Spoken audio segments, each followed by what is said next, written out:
اللہ سے راز و نیاز کی باتیں، جو باتیں بندہ کسی سے نہیں کر سکتا وہ اپنے رب سے ڈائریکٹ کرتا ہے. اپنے دل کے سارے دکھڑے اپنے رب کی دہلیز پہ رکھتا ہے اور اپنی ساری ضرورتیں مالک کی چوکھٹ پہ رکھ دیتا ہے، اور اس سے مانگتے ہوئے بندے کو شرم نہیں آتی، حیا نہیں آتا، بلکہ اس سے مانگتے ہوئے فخر محسوس ہو رہا ہوتا ہے کہ میں اپنے رب سے مانگ رہا ہوں. کسی اور سے مانگے تو جھجک لگتی ہے، لیکن مالک سے مانگیں تو اپنائیت کا احساس ہوتا ہے کہ میں اس سے مانگ رہا ہوں، اس لیے کہ وہ ہمارا رب لگتا ہے، ہمارا اس سے ربط کتنا گہرا ہے. مسجد نبوی کا ایک کونا تھا اور ایک بندہ وہاں بیٹھ کے دعا مانگ رہا تھا. اس کے دعا کے لفظوں پہ غور کیجئے. اے اللہ، میں تجھ سے اس لیے مانگتا ہوں کہ تو میرا اللہ ہے، تیرے علاوہ میرا ہے بھی تو کوئی نہیں.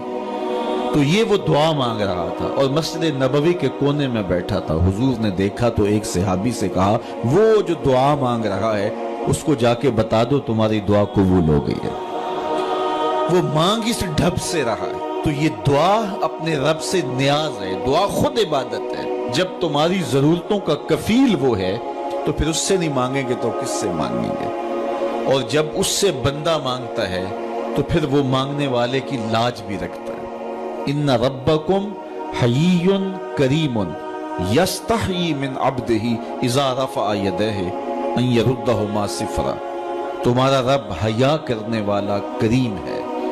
جب بندے اس کے سامنے ہاتھ پھیلا کے دعا مانگتے ہیں، اللہ فرماتا ہے مجھے شرم آتی ہے ان کے اٹھے ہوئے ہاتھ خالی کیسے موڑو. جب انہوں نے مجھ سے مانگا ہے تو میں نے بھی نہ دیا تو کون دے گا؟ میں ایک سادی سی بات کرتا ہوں. اتنے لوگ جتنے لوگ یہاں بیٹھے ہیں، اگر کسی دنیا دار کے ڈیرے پہ چلے جائیں اور اس سے کوئی چیز طلب کریں اور وہ دینے کی استطاعت رکھتا ہو تو وہ کیا خالی لٹائے گا؟ وہ کہے گا اتنے لوگ آگے ہو تو ڈیرہ داری کی شان کے خلاف ہے کہ میں ان کو خالی لٹاؤں. تو جب یہ دنیا دار خالی نہیں لٹاتا تو رب کیسے خالی لٹائے گا؟ جب بندے اس کی دہلیز پہ چل کے آ جائیں تو وہ بندوں کی ضرورتوں کا کفیل ہے اور ان کے ہر درد کو جانتا ہے اور ان کی ضرورتوں کو پورا کرتا ہے. علماء نے کہا دعا ہر صورت قبول ہوتی ہے.